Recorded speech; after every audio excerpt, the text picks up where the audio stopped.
em todos os lugares onde Deus nos colocou para a glória do seu nome. Amém?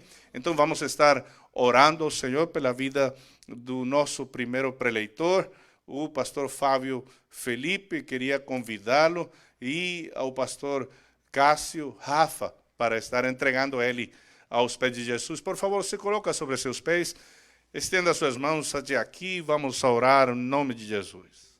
Amém. Glória a Deus. Saúde os irmãos com a paz do Senhor.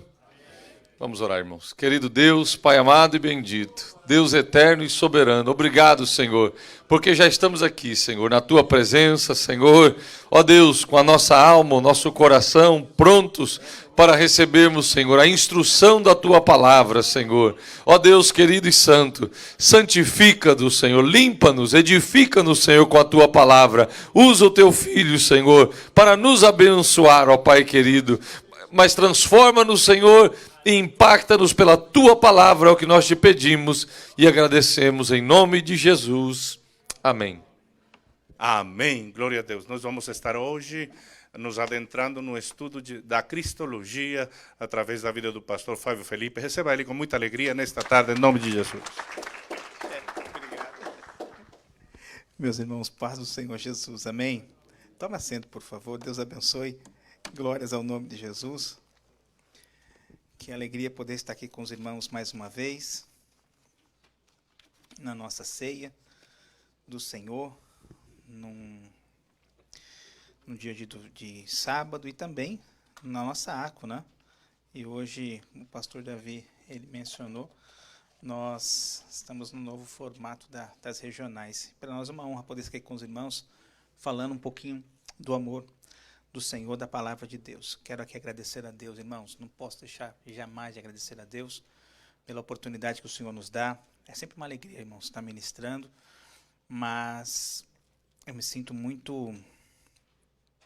feliz diante de tantas pessoas, tantos homens de Deus capazes. O Senhor nos escolheu nesse dia para poder estar aqui. A vida do nosso pastor, que nos confiou essa responsabilidade, que Deus o abençoe. Ele comunicou que não estaria presente, mas com certeza vai estar assistindo o culto, em nome de Jesus. Também eu quero agradecer a Deus a vida do nosso querido pastor Davi Moreno. Obrigado, pastor, pela oportunidade, em nome de Jesus. Meu mestre, pastor Ossi. Eu falei para ele ontem, gente, que ele vai ministrar depois. Eu falei, o que eu vou falar antes dele, Jesus? Tem misericórdia. Cada vez que ele fala, são pérolas. Verdade, irmãos. É verdade ou não é verdade? É verdade. Aí, está confirmado. Ele me deu alguns livros, né? Se os irmãos sabem, o pastor Alcir é um exímio escritor. E eu peguei para ler alguns livros dele. Gente, falei, meu Deus do céu, estou arrebentado hoje. Mas glória a Deus pela vida do pastor Alcir. Glórias ao nome de Jesus. Gente, você está com a apostila na mão aí? Por favor, vamos abrir na página de número 3, sobre Cristologia. Cristologia. Enquanto você abre a sua apostila, na página de número 3, eu tinha dito aos irmãos, da última vez nós ministramos um tema, foi o mesmo tema sobre Cristologia. Irmãos, Paulo escreveu aos Filipenses, no capítulo 3, no versículo de número 1, dizendo assim, que ele não cansa de falar as mesmas coisas, para que a igreja pudesse ter segurança. Foram as suas palavras. Talvez você já conheça sobre Cristologia, já tenha estudado sobre esse assunto algumas vezes, mas a instrução de Paulo, a exortação de Paulo continua sendo para os nossos dias de hoje. Nós vemos as mesmas coisas para a nossa segurança. E por quê, irmãos? Porque nós vivemos dias de muitas adversidades. Bem verdade que isso não é desse tempo, durante muitos e muitos anos, ou até porque não dizer séculos, a igreja passou por um grande bombardeio referente à pessoa do Senhor Jesus. Nós vemos na história pessoas negando a divindade de Cristo. Só que tem época que o diabo ataca diferente. Eles não falam da divindade, eles falam da humanidade de Cristo. Então nós, como igreja do Senhor, devemos sempre rever isso. Estarmos sempre alinhados com o ensino do nosso Senhor. Por isso, gente, glória a Deus, tem muitos irmãos que estão aqui na nave da igreja, que estão conosco no Bible College. Está sendo uma bênção de Deus, uma bênção de Deus. E eu quero convidar você que não está conosco, venha participar. Vai ser bênção para a sua vida no nome de Jesus. Tem sido aulas abençoadíssimas. Excelentes professores. E ali os irmãos têm aprendido muito. Não é verdade, Rafael? Ô, glória. Rafael dá um glória ali, é porque ele está lá com a gente, lá dando glória ao nome do Senhor. Então, gente, página 3, falando sobre Cristologia. Eu já tinha dito isso uma vez. Eu fiz um livro, não é um livro igual ao do pastor Alci, gente. Quem sou eu para fazer um livro igual ao do pastor Alci? Mas eu arrisquei fazer um livro sobre Cristologia. Exatamente, esse estudo aqui, irmãos, foi o nosso TGI da faculdade, e foi uma matéria que nós nos aplicamos a fazer sobre Cristo. Exatamente o que está sendo falado aqui, nós colocamos isso nas páginas desse livro, para poder ajudar os irmãos. E na última vez, eu tinha poucos exemplares que eu tinha trazido do Brasil, e as pessoas que adquiriram o livro ficaram bastante contentes, porque agregou aquilo que foi feito na apostila que está na mão de vocês. Então, se você quiser esse livro, gente, pode me procurar, eu vou passar para vocês. E da última vez eu fiz isso e torno a fazer. Todos os valores desse livro foi revertido para a própria ACO mesmo, a fim de produzir mais materiais com excelência, para que o nome do Senhor na vida de vocês seja glorificado. Gente, é um privilégio. Isso eu posso dizer com toda propriedade. O nosso ministério investe no ensino da palavra de Deus. É estudo os nossos estudos do culto do tutano, culto de ensino, é a ACO, é o Bible College, é a família cristã, tantos estudos. Gente, glória a Deus pela vida do nosso pastor, pela vida do nosso ministério. Louvado seja o nome do Senhor. Muito bem. Página 3, gente, página 3. Saudar aqui aos companheiros que estão aqui do nosso lado. Deus abençoe todos, em nome de Jesus, gente. Deus abençoe. Vamos lá, definição. Gente, a cristologia é essa tentativa, né, de ensinar, trazer à luz sobre a questão de Cristo. Você vai aprender mesmo sobre o Cristo que nós adoramos, que nós o exaltamos. E através da Escritura nós vamos ter esse conhecimento. A nossa regra de fé não vai ser outra, vai ser a base bíblica. Para conhecermos o Senhor, a sua pessoa, é a base bíblica. Como eu disse, Paulo, ele tornou a dizer aos filipenses que eles insistiam a ensinar as mesmas coisas. E assim também nós fazemos. Aí nós vemos aqui no ponto 3, nas questões de fontes a respeito do Senhor. Embora a nossa regra de fé é Bíblia, mas existem outras fontes que você pode consultar, que pessoas falaram a respeito do nosso Senhor também. Está lá. As fontes pagãs, judaicas, extra-bíblicas e bíblicas. Um que nós muito conhecemos, inclusive editado pela nossa editora, a CPAD, é a História dos Hebreus. Ele chega a mencionar a respeito de Jesus. Então é importante nós conhecermos, a fim de termos esse conhecimento. Que nós, embora nos baseemos pela palavra do Senhor, que é a suficiência da nossa vida, existem também esses ensinos que fazem menção a respeito do nosso Senhor. Vamos lá, página 4. Gente, só abrindo aqui um parênteses, claro que eu não vou poder ler tudo com vocês, ponto por ponto, porque senão nosso tempo vai ser muito rápido, né? Nós não vamos ter tempo suficiente. Vamos lá? Ponto de número, página 4, o verbo pré-encarnado, o Filho de Deus. Muito bem. A mente e o coração do estudante possam estar conscientes num grau de controle do seu pensamento, isto é, que Cristo é Deus. É aí que entra um ponto da questão nós que servimos ao Senhor e o mundo. Para muitas pessoas, Jesus não é Deus, Jesus é um simples profeta. Alguém que existiu, que foi um profeta da sua época, que ele nunca foi Deus. Tanto é que este era um dos pontos cruciais da igreja, quando a igreja foi fundada. A igreja estava pregando, Paulo pregando em um canto, os outros apóstolos pregando em outro. Qual foi o problema? O problema é que eles disseram que Jesus não era Deus, Jesus era simplesmente um puro homem. E teve momentos na época da igreja que eles negavam a humanidade de Cristo. Só que nós que servimos ao Senhor, nós acreditamos piamente que Jesus, ele é Deus. na mesma essência do Pai e do Espírito. Ele é Deus. Glória a Deus por isso. E nós vamos ver algumas declarações lá, alguns nomes atribuídos ao Senhor, como unigênito, está lá na letra B. Fala da relação eterna existente entre o Pai e o Filho. Fala da imagem, implica que é um protótipo, que a imagem é a sua realidade revelada, e primogênito. Indica que Cristo é o mais velho na relação de toda a criação. A criação, filho de Maria e também dos mortos. Então nós vamos entender aqui, nesse primeiro ponto, que o verbo pré-encarnado é filho de Deus. Isso não tirou, não diminuiu a sua divindade quando esteve cá embaixo na terra.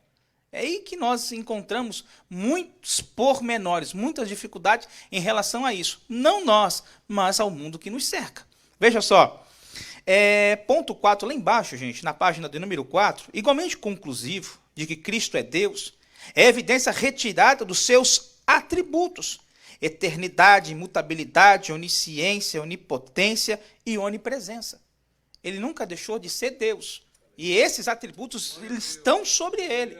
Estão hoje junto com o Senhor. Alguém pergunta, pastor, mas nos dias de Jesus, isso está na página de número 5, vamos para lá, página de número 5. Jesus, quando esteve na terra, ele era Deus, nunca deixou de ser, mas esses atributos, como é que ele realizava essas obras? Como é que ele fazia esses milagres, as curas, expulsar demônios? Como isso era realizado? Pelo poder do Espírito. Em nenhum momento Jesus na terra, gente, para que você entenda, em nenhum momento na terra Jesus usou qualquer um dos seus atributos. Quando ele curava, ele não curava porque ele estava com o seu atributo, ele curava porque ele estava com a presença do Espírito na sua vida. Qualquer um desses atributos, se ele usasse, ele não venceria o diabo como homem, ele nunca deixou de ser Deus, preste atenção nisso. Nunca deixou de ser. Ele venceu o diabo como homem. Quando ele vai para o Calvário, ele morre, ele é sepultado, ele ressurge, ele torna a viver. Ele disse uma palavra: é-me devolvido todo o poder aonde? Nos céus e na terra. Ali os atributos voltam para Jesus. Ou seja, os atributos que estavam com ele, quando ele estava na terra, eles deixam junto no Pai, junto com o Pai, para que ele pudesse realizar uma obra como homem e tornasse eu e você junto a Deus por intermédio dele. Meus irmãos, isso é coisa para você exaltar o nome do Senhor Jesus Cristo. Olha que interessante, eu vou mostrar isso para vocês. Está lá o nascimento. O verbo, né? Deve ter o seu próprio espírito, alma e corpo humanos identificados. Se ele tomasse posse de outro ser humano, seria uma mera habitação. Você veja que Jesus tomou um caminho de um nascimento como uma criança comum que nasce. Ele não foi criado no céu e desceu como um protótipo. Não. Deus, isso aqui é obra miraculosa do Espírito, como diz lá no livro de Lucas, quando o anjo vai se apresentar para Maria. Lá no capítulo 1, versículo 35, o Espírito virá sobre ti e o poder do Altíssimo te cobrirá. E o que há de nascer de ti será chamado santo, filho de Deus. Queridos, isso aqui é um dos pontos que só quem está lavado pelo sangue de Jesus consegue entender quem nasceu de novo. Não dá para entender numa mente humana como é que Deus na eternidade, um Deus criador de todas as coisas, ele vai para o ventre de uma mulher. Queridos, isso é pela fé que se entende. Isso é entender pela visão, pela ótica do Espírito. E você está aqui, você entende muito bem isso, porque você é lavado e remido pelo sangue do Senhor. E ele nasce. Veja, quando ele nasce, Deus prepara todo o caminho para que ele possa seguir nesse trajeto, nessa linha, para chegar até o final e nos redimir, nos colocar junto ao acesso ao Pai. Você vai entender isso agora. Olha que interessante. No ponto 5, suas genealogias apontam para a sua humanidade e linhagem real. Tanto em Mateus, você vai ver a sua linhagem, tá, do seu pai, José, e lá em Lucas, capítulo 3, fala da linhagem de sua mãe. Ambas as linhagens, Jesus era descendente da tribo de Judá. Glória a Deus. A razão de nascer apenas da semente da mulher junto à virtude do Espírito é dupla. Aponta para a sua humanidade sem anular a sua deidade. Gente, vamos lá, por favor. Abre aí a sua Bíblia rapidinho comigo. Lá em João capítulo 17. Olha que interessante. João capítulo de número 17. Vamos lá. João capítulo de número 17.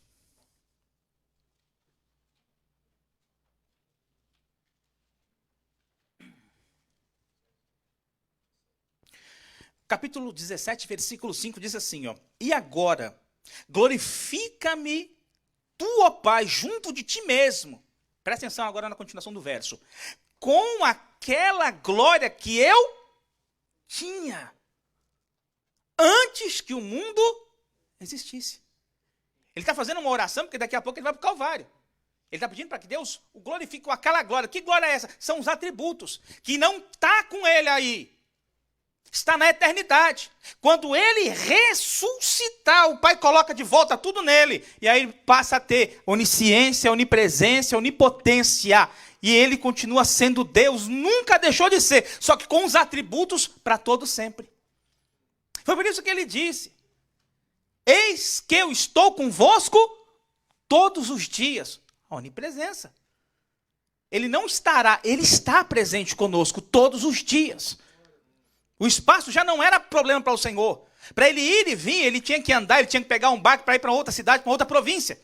Os discípulos de porta fechada, com medo dos judeus e dos romanos, ele entrou porta dentro e disse: paz seja convosco. Por quê? Porque ele tinha todo o poder, para ele não tinha mais limitação de espaço, ele não tinha mais limitação de espaço físico, ele estava ali.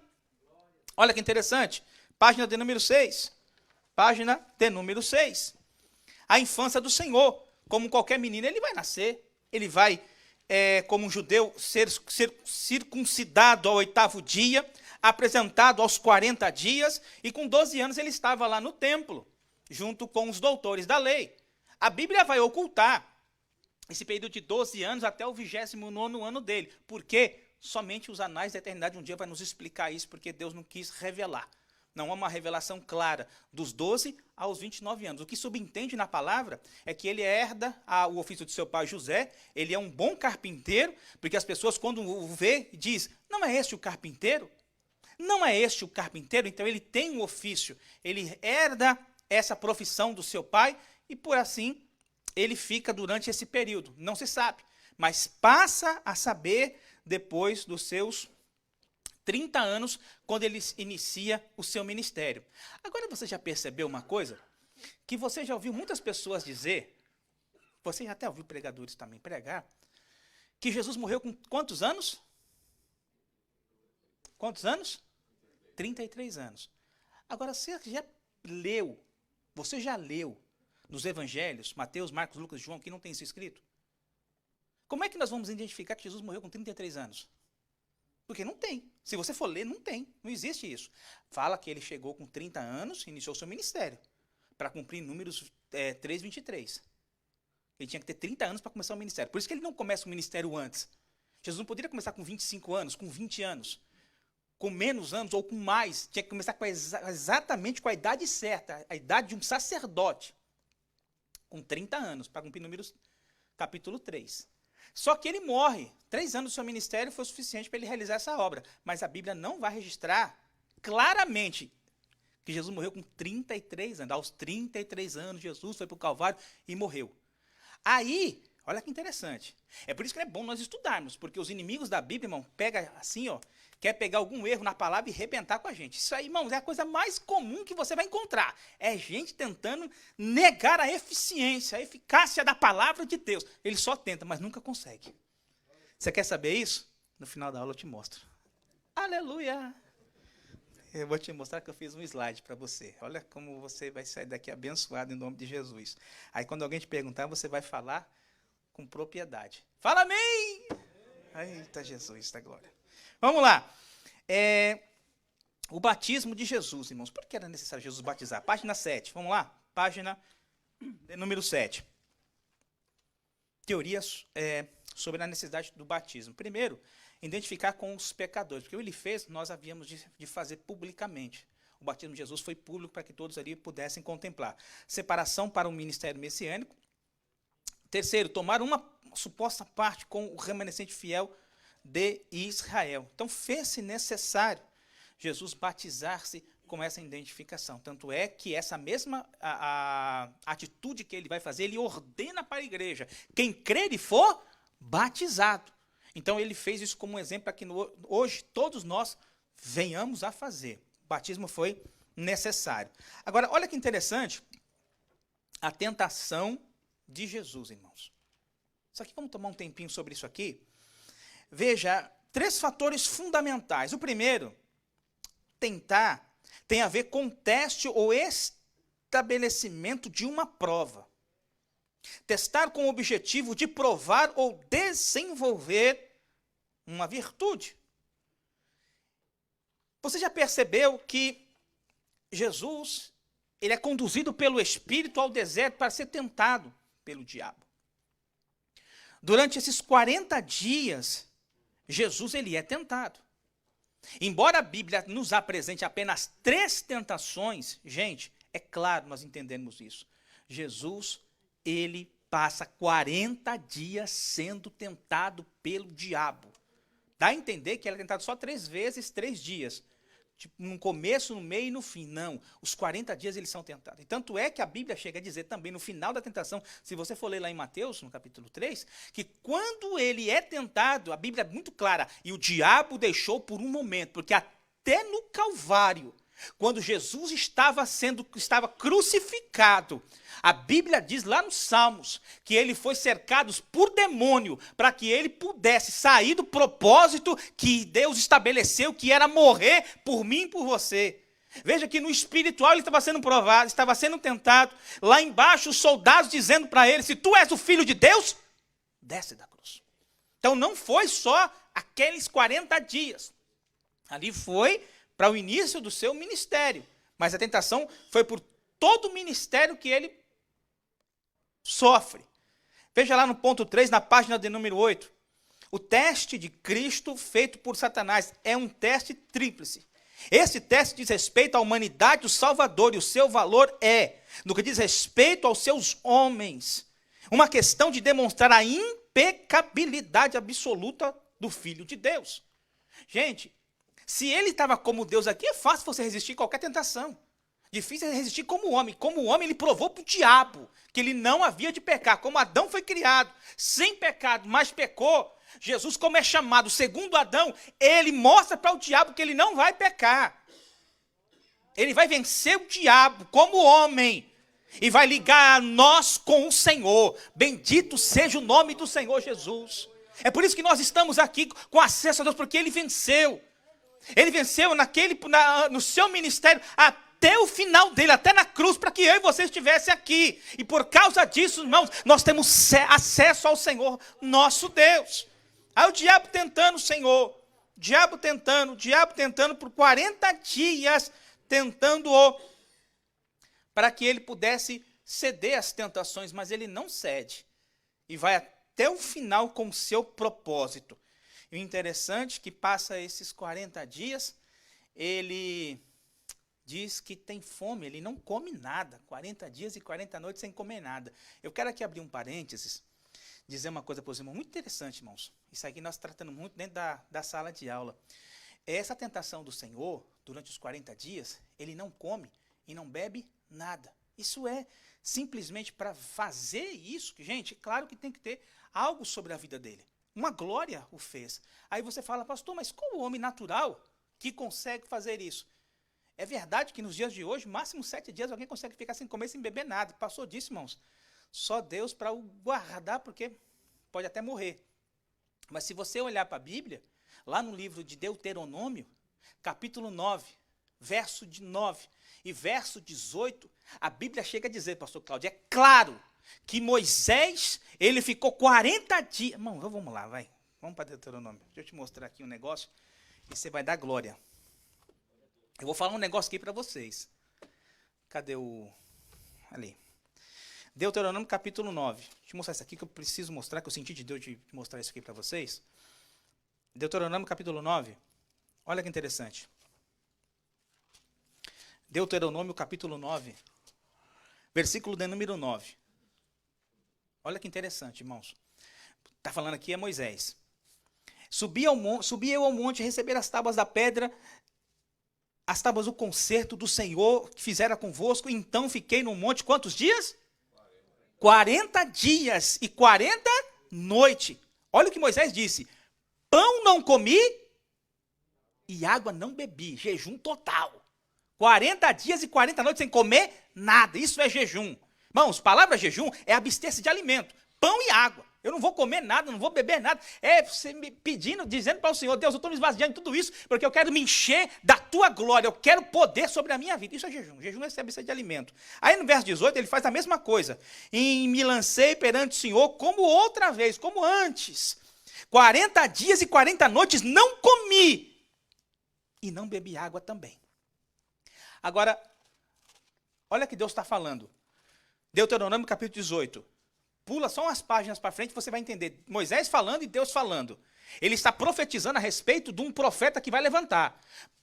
Moisés fala e Deus endossa a palavra de Moisés. Olha que coisa linda, irmãos. Depois disso aqui, por favor, dê um glória, hein? Aí eu vou completar lá com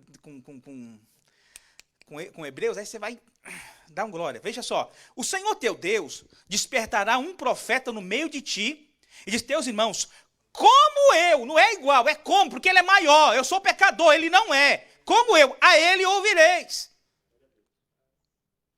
Verso de número 18. Aqui Moisés falou no 15, agora 18 quem está falando é Deus. Eis que lhe suscitarei um profeta no meio dos seus irmãos, como tu, Moisés. Não é igual a você não, porque ele é maior que você. Como tu. E porei as minhas palavras na sua boca, e ele lhe fará tudo o que eu lhe ordenar. E para terminar agora, Deuteronômio, aos Hebreus 3:3. Olha que coisa linda, irmãos. Aos Hebreus, meu Deus, meu horário está bom. Aos Hebreus 3:3. Isso aqui foi algo que Deus colocou no meu coração agora mesmo, para passar isso para vocês só glorificar o nome do Senhor Jesus. Olha que coisa linda. Moisés fica lá no monte 40 dias, agora não come nada. Tá? Por que eu estou dizendo isso? Eu já vi pessoas dizer que Jesus, quando termina a tentação, ele diz assim, ó, tenho fome. Pelo fato de ele expressar ter fome e não ter sede, ele passa 40 dias, passou assim, sem comer, mas ele bebe. Gente, não. Não, senhor. Por quê? Porque aos Hebreus falou sobre isso. Aos Hebreus 3:3. Porque ele é tido por digno de tanto maior glória do que Moisés, quanto maior honra do que a casa tem aquele que a edificou. Ele é maior que Moisés, por ser maior do que Moisés. Se ele bebe aquela água naqueles 40 dias, ele se inferioriza, ele não é menor, ele é maior, porque ele que edificou, ele que é o Senhor. Por essa razão, ele passou tudo aquilo por causa de mim e de você. Cadê seu glória que você falou que ia dar? Amém. Vamos lá. Transfiguração do verbo. O pastor Alci está com as fichas de inscrição ali do Babicolo, gente. Quando você terminar, você procura ele em nome de Jesus, que nós vamos matricular vocês lá. Fala amém, Edivaldo. Oh, glória a Jesus. Vamos lá. Transfiguração, gente. Transfiguração. A necessidade imediata. Lembra que Jesus se transfigurou? Ele estava ali, chamou Pedro, Tiago e João, falou, vem comigo para o monte. De repente ele está no monte, gente. Um lugar, a Bíblia chega a dizer que Pedro dá uma cochilada, pastor Cássio. Sem a glória, o camarada foi lá e quando a glória de Deus se manifestou, gente, os olhos dele estralou, falou, meu Deus, que é isso? Apareceu Moisés, apareceu Elias, Jesus de uma forma diferente. É uma coisa que está no meu coração, arde na minha alma. Quando essa transfiguração acontece, queridos, a eternidade, ela baixou entre eles. Como isso, pastor? Eu não sei, mas eu sei que daqui a pouco nós vamos estar com ele, nesta glória que eles viram lá. Porque chega a dizer no livro do Apocalipse, assim como ele é, nós o veremos. Calaua, canto, aleluia. A glória desce naquele arraial onde eles estavam ali. Gente, Pedro esqueceu de si, ele falou, esse lugar é muito bom, vamos fazer uma cabana aqui para o Senhor, para Moisés e para Elias. Ele não lembrou dele, sabe o que é isso? Quem está cheio não consegue se enxergar, enxerga os outros. Quem está cheio de Deus, ele não consegue olhar para ele, mas ele olha para os outros. Por isso, nós precisamos cada dia mais estar cheio da glória de Deus.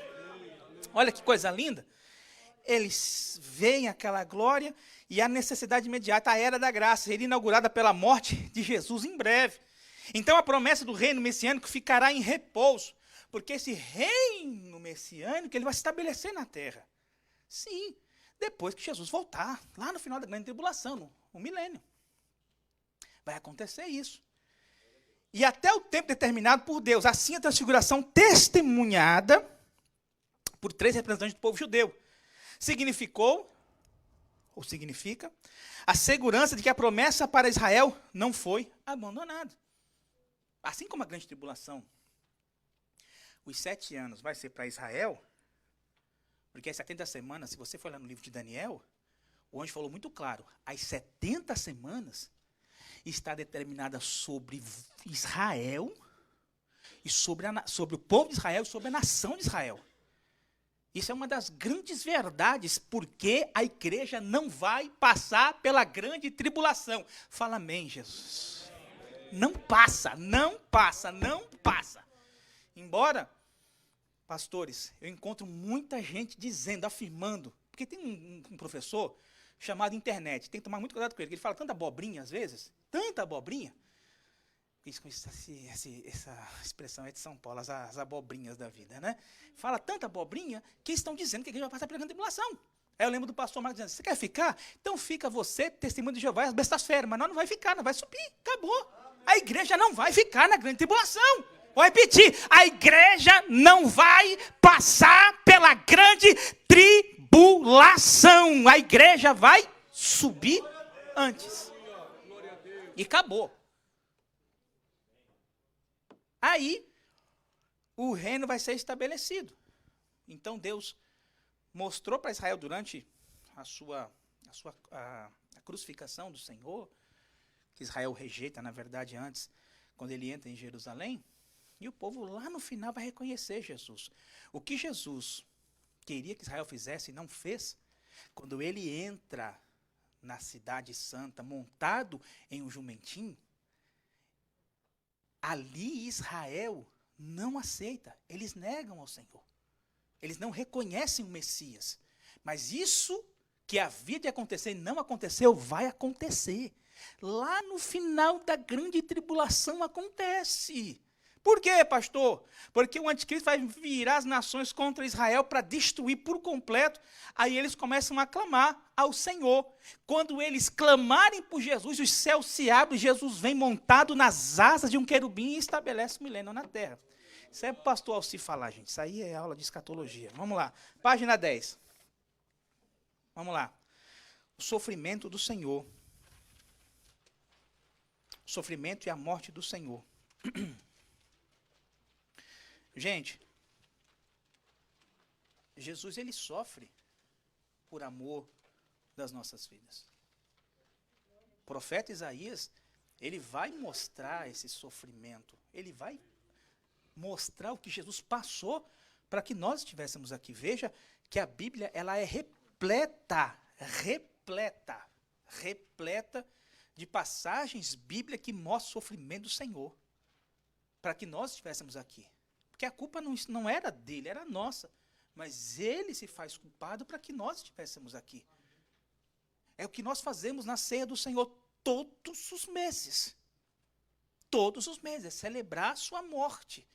Celebrar o que ele fez por nós. Para que nós lembrássemos do que ele fez, está fazendo e vai fazer conosco na eternidade. Agora, interessante, gente, sobre a morte do Senhor, não vou falar aqui, está muito claro, está muito didático a apostila, na página 11, tem lá as profecias, os evangelhos, Marcos, Mateus e Lucas, o evangelho de João, os escritos de Paulo, a carta de Pedro, a carta aos Hebreus, falando sobre essa questão do Senhor. Mas eu acho interessante algo frisar aqui. O próprio Senhor falando como que vai ser a redenção quando Adão e Eva pecam. Adão e Eva, infelizmente, pecaram, erraram. Alguém diz, meu Deus, pegou Deus de surpresa. Deus ficou tão chateado, tão triste, que ele ficou magoado com isso. Gente, para com isso. Deus já sabia o que ia fazer. Deus já sabia como ia estabelecer o plano da redenção. Achou que o diabo ia ter vitória naquilo, teve nada. Perdeu, mas perdeu feio demais. A Bíblia diz lá no capítulo 3 de Gênesis que quando Adão e Eva pecam, os olhos deles se abrem, eles correm para trás de uma árvore, vão pegar folhas de figueira e vão confeccionar uma roupa, uma túnica. Aí Deus ecoa uma voz no jardim dizendo, Adão, aonde você está? Deus não sabia. Deus queria uma espontaneidade dele, mas Deus vai atrás do Adão. É assim que Deus faz, irmãos. Você peca, você erra, Deus não desiste de você. Deus sempre vai atrás de você. Aonde você está? Aonde você foi? O que você está fazendo? Porque Deus ama a sua vida, Deus ama você. Deus quer você para perto dele. Alguém fala, Deus podia pegar Adão, amassar Adão, colocar ele de volta no barro e fazer outro. Não, mostrando Deus que ele é um Deus para buscar os perdidos aonde ele estiver. Ele vai estender a sua mão para trazê-los para perto dele. Isso é o Senhor. Adão, onde você está? Aí ele apresentou, eu estou aqui, você já sabe do diálogo que Adão fala, que Eva fala, e até a serpente Deus trouxe para o juízo. Interessante que quando acabou as sentenças, que Deus sentenciou Adão, sentenciou Eva e sentenciou a serpente, a Bíblia diz que Deus tirou aquela roupa de figueira de Adão e de Eva. E se você prestar atenção no capítulo 3, versículo 21, Deus matou o cordeiro, pegou a pele do cordeiro, fez uma roupa novinha, colocou em Adão e colocou em Eva. Pastor, o que é isso? Lá no Apocalipse capítulo 13, versículo de número 8, João tem uma visão. E qual é a visão? A visão é essa, que o cordeiro morto desde a fundação do mundo. Pastor, não entendi. Aquele cordeiro que Deus matou no Éden era o próprio Jesus, que Deus estava dizendo, é assim que eu vou fazer com o homem. Eu vou tirar essas vestes e vou colocar na humanidade caída, para eles estarem diante de mim, para que eles possam ter acesso à minha presença. É por causa do Cordeiro de Deus. O Cordeiro foi morto, e quando é morto é sofrimento. E fala do que o Senhor Jesus, Senhor Deus, faria com Jesus, para que eu e você estivesse vestido hoje com essas vestes sacerdotais. Aleluia. Gente, deixa eu correr aqui. Eu quero mostrar aqui 2 slides para você. Vamos lá. Página 13. Aleluia. No ponto 9, eu sinto graça de Deus nessa palavra, irmãos. Eu sinto graça de Deus nessa palavra. Aleluia. Há 7 pontos aqui fundamentais sobre a morte de Cristo. Eu quero dos 7, todos são muito importantes. Eu aqui quero colocar o ponto 5, fala do fundamento. A morte de Cristo proporciona uma base perfeita para uma salvação. Perfeita a parte do julgamento sobre o pecador. Quando o pecador vem a Deus com uma base nessa morte, que morte? A morte de cruz, a morte de Cristo. Deus não vai punir o pecador, não oferece censura, nem requer uma compensação. É suficiente o que Jesus fez no Calvário, não precisa de mais nada, a não ser passar por essa via e chegarmos diante do Senhor. Agora falando sobre a sua ressurreição, gente. Aleluia. Jesus morre, os irmãos sabem disso, são partes componentes de um empreendimento divinal estupendo. Se ele não tivesse morrido, não haveria base alguma sobre a qual poderia repousar aquelas poderosas realidades que a sua ressurreição proporciona. E se ele não houvesse ressuscitado dentre os mortos, não haveria proveito em sua morte. Um Salvador, Paulo, cheio do Espírito de Deus, ele profetiza, ele prega isso. 1 Coríntios 15, 14, Paulo diz, se Cristo não ressuscitou, É vã a nossa pregação. O pilar do cristianismo está na ressurreição do Senhor Jesus Cristo. A morte é um triunfo, mas a ressurreição é a vitória da igreja, porque Ele vive, Ele está sentado à destra de Deus o Pai. Ele saiu daquela tumba.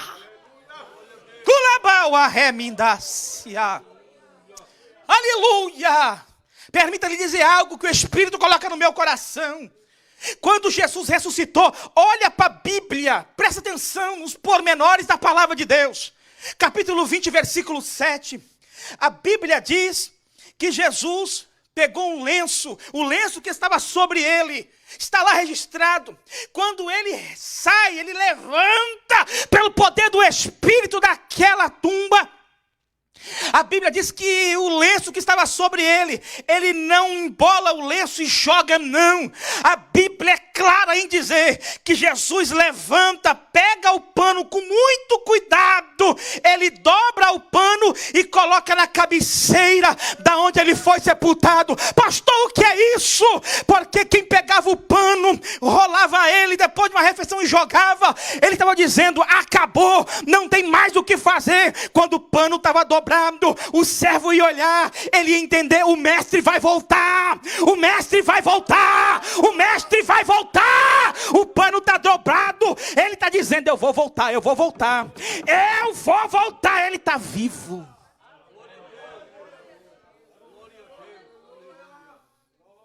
Aleluia. Glória a Deus. Deixa eu ir embora aqui, Jesus. Jesus morreu, foi sepultado e ele levantou da sepultura. Outro ponto interessante, que eu vou mostrar no slide daqui 2 minutinhos. Jesus ficou quantos dias no seio da terra? Ele disse, quantos dias? 3 dias. Sim ou não? Fala 3 dias. 3.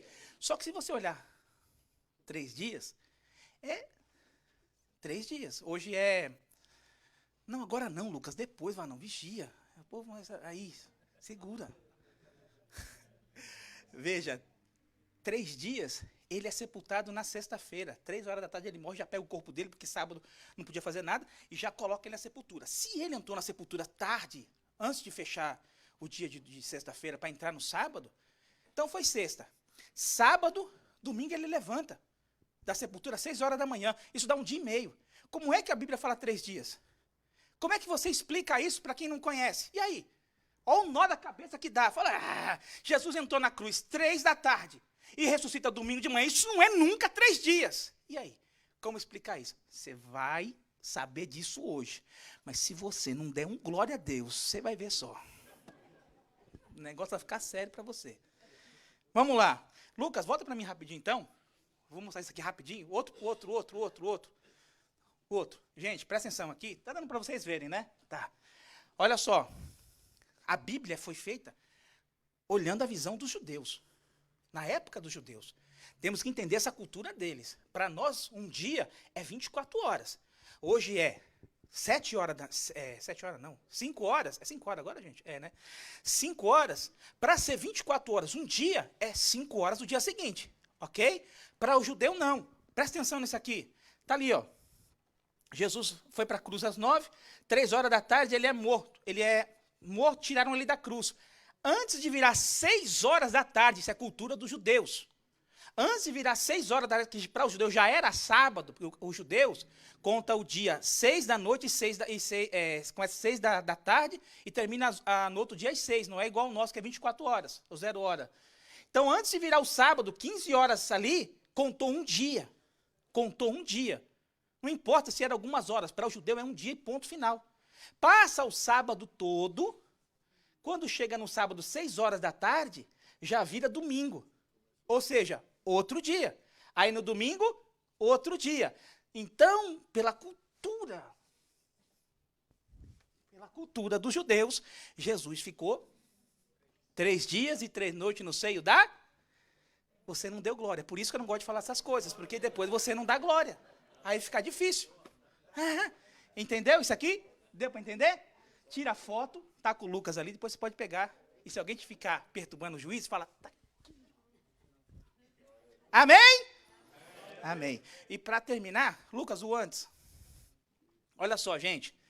Gente, isso aqui tira foto, pelo amor de Deus. Tira a foto, guarda. Para você saber, Jesus morreu com 33 anos, sim. Como nós vamos provar isso, pastor? Lucas 3, 23. Jesus está lá. Ele entrou no ministério com 30 anos. Isso é muito claro. Essa é a base. 30 anos. Ok? Ok. Em seguida, lá em João, você vai ver a Páscoa.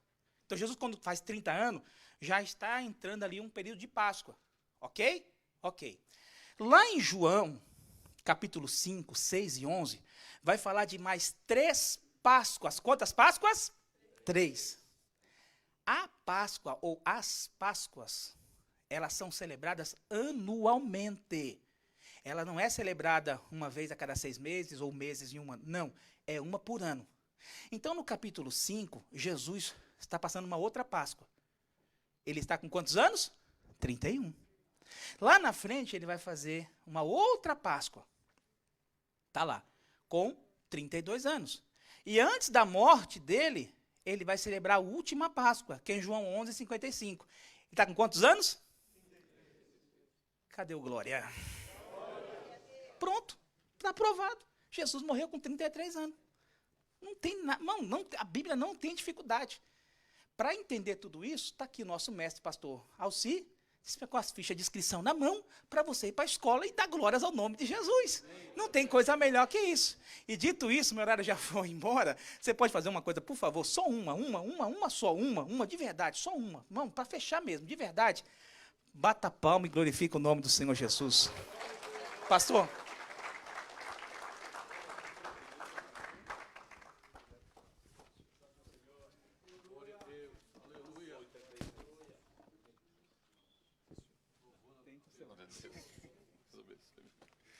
Glória a Deus, louvado o nome de Jesus.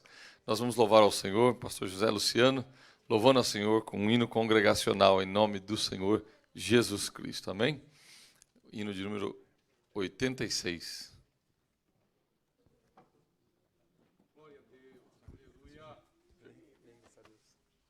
Saúde os irmãos com a paz do Senhor. Amém. Vamos louvar hino de número 86. Glória a Jesus.